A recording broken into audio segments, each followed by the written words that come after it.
You know, it's an oft-repeated statistic, and a true one, I'm afraid, that there are more slaves on Earth today than there were right before the Civil War began. You know, of course, we're talking globally.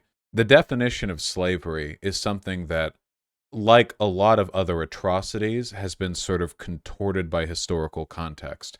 You know, when people think of slavery, I think a lot of them have to imagine it in the context of chattel slavery, you know, like what we had going on for hundreds of years here in the States. And what was, I think quite common across the Americas, Spanish colonists. And look, it's messy business, okay? Not good. We shouldn't do it.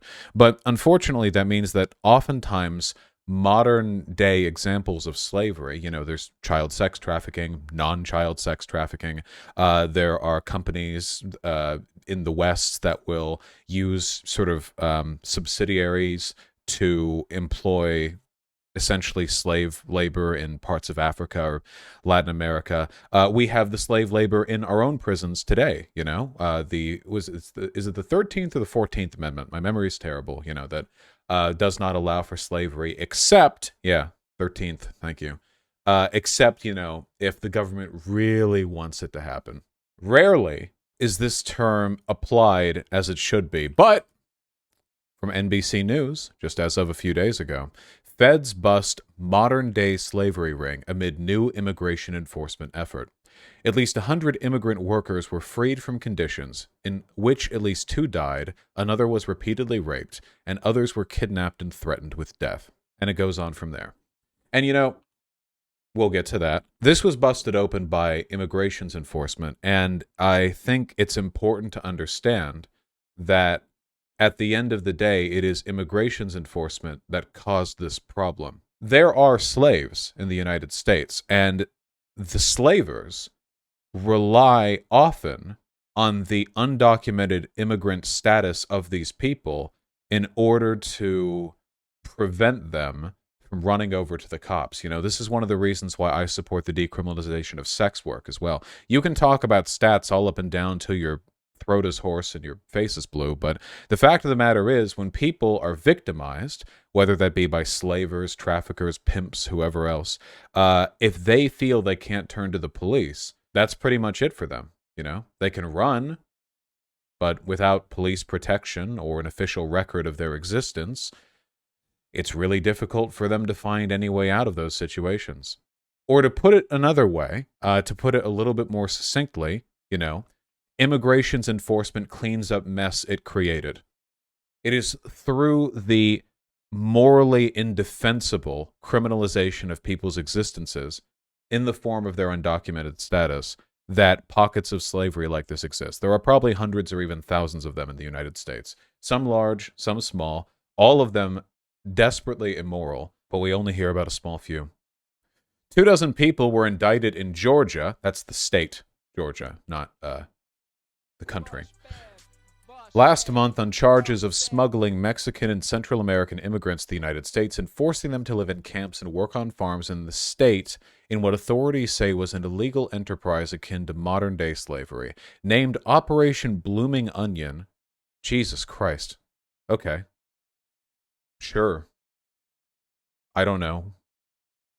The years-long probe brought together multiple federal agencies to investigate a, quote, transnational criminal organization, end quote, that allegedly engaged in human trafficking, visa fraud, forced labor, mail fraud, money laundering, and other crimes that earned the collaborators more than $500 million. Wow. That is a lot. The collaborators of the ring are accused of taking advantage of and defrauding the federal visa program for guest farm workers known as H-2A to bring immigrant workers from Mexico, Guatemala, Honduras, missed the H there, didn't I, and other countries to the United States. This is actually a fairly common practice all around. For example, you know, Dubai built with a significant portion of slave labor. You know, the contractors and construction companies there would often bring in foreign workers from, you know, India Pakistan, and they would have them work in these camps, and they would confiscate their passports, their papers. Without that, they can't leave. They are absolutely at the mercy of their employers. And what would you do in a situation like that? This is one of the reasons, by the way, I laugh at people who say that entrepreneurs are the ones who take risk. No, not just them. Workers take risks all the time. People who move for a job, even here in the States, where we are denied, at least for the most part, the threat of indentured servitude, take great risk. But can you imagine people so desperately poor they would be willing to board a plane, the ticket paid for, by a company, knowing they wouldn't be able to afford the ticket back? I mean, what do you do then? You're in their country, on their rules. They have your passport. You can't afford anything anywhere. It's literally like Squid Game. Oh, you're right. Literally. It's literally like Squid Game. It's a little like Squid Game, honestly. If you've seen Squid Game, there's some similarities there. At least 2 workers died under the working conditions. Another was repeatedly raped, while others were kidnapped and threatened with death, according to the allegations in the indictment. Workers were also forced to work at gunpoint, the court documents say, earning 20 cents for every bucket of onions, hence the bloomin' onion, there we go, they dug up with their hands. Some were sold to farms in other states. The defendants face charges that carry up to a life sentence. Good. The operation represents one of the country's largest human trafficking and visa fraud investigations, according to the Department of Justice. It's also the first under a new model pursued by Immigration and Customs Enforcement, known as ICE, we know them, that deepens its focus on employer accountability rather than the immigrant workers that are being taken advantage of. If ICE is to exist, I would rather them go after employers than employees, but in October, Homeland Security Secretary Alejandro Mayorkas issued a memo directing immigration authorities to cease the massive worksite raids that were used as an enforcement tactic under then-President Donald Trump. It's a big one, that. Yeah, ICE is essentially just a way of, the workplace raids were essentially just a way of disrupting industry, cracking down on people. Oftentimes, employers would use ICE as a threat. We can call on you, or an anonymous call can be placed. I'll pretend that I never knew you were undocumented. It's just a terrible incentive structure. Absolutely disgusting. Mayorkas said the tactic, which led to the arrests of sometimes hundreds of unauthorized immigrants, was not focused on exploitative employers. The operation illustrates ICE's effort to further focus on aiding immigrant victims and cracking down on employers who take advantage of visa programs and unauthorized workers, said 2 ICE officials who are familiar with the case and the shift in priorities and who asked not to be identified because they were not permitted to speak publicly. Oh, interesting. The hope, the official said, is to work with the immigrant communities and change the perception of ICE among groups that have historically been suspicious of the law enforcement agency. Well, good luck.